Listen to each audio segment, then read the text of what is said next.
many thanks to the panelists because it was live and a lot of deep insights.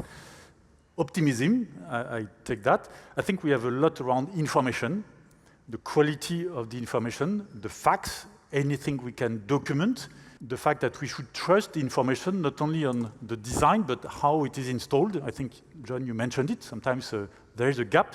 So we, as construction industry, frankly speaking, we have not done a good job in the last decades to document what we can do and the benefits of before and after. So I think the information, the fact, the trust, no value leak, and the benefits in terms of financial, social value is extremely important, plus educate on the facts for the total cost of ownership, the full life cycle analysis, not just the upfront cost, but the full information. The second point I take, and it's part of the strategy that what we have implemented within Saint-Gobain, is to always keep a local view.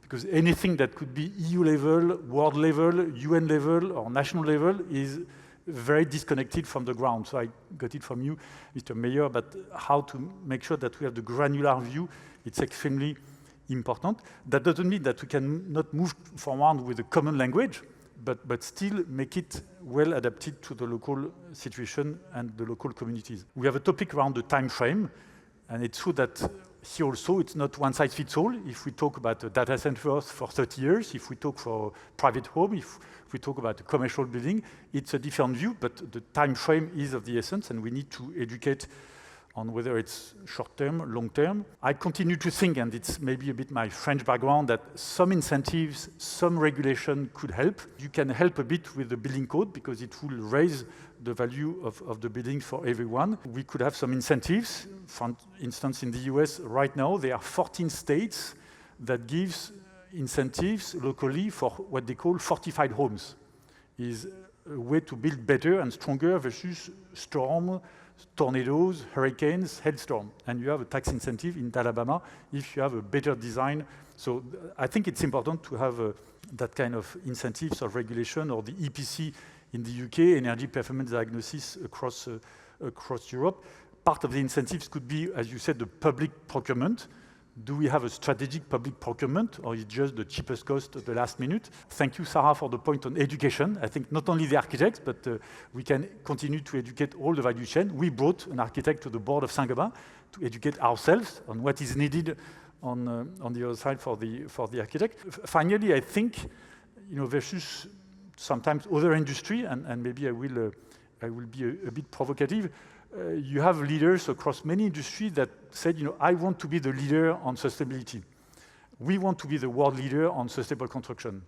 We have dropped 36% our CO2 emissions in 80 countries with multiple world premiere on processes, low carbon glass, electrified plasterboard. I would like to hear more true leadership from the largest insurance company in the world, from the largest US banks that provide millions of mortgages. We don't hear that so much. So I think it's also a matter of leadership within the finance sector. If I take my French hat, we could say, hey, you're not allowed to deliver mortgages in France if you don't have 20-25% with a bit of incentives on cheaper financing. But we don't see a lot of that from the pure private sector in finance.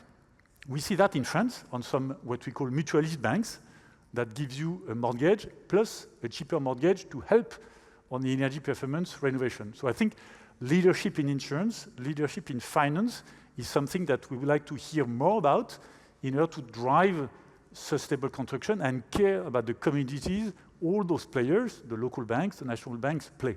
So I think it's something that I would ask a bit more worldwide leadership on insurance, on finance. We have heard a bit the opposite. If I take someone who wrote a letter to all the CEOs of the world, Larry Fink, for 15 years about you should do this in sustainability, now it's just the opposite. So I think leadership in finance, leadership in insurance is also how you move the needle on sustainable construction. So I leave that. I think we have to have the courage to lead, to take some risk. I think there is a reward. There is clearly a benefit. There is a reward to make our corporations more competitive, and there is a benefit for the communities. So thank you for the invitation in 6 months. We will be there. We have our UK and Irish CEO, Dean, will be there with you, and we want to drive sustainable construction all together, and finance, insurance can play a big, big part. So thank you for participating in our discussion tonight. We all have the power to act and to move to the next stage. Thank you very much. Have a good evening. Thank you.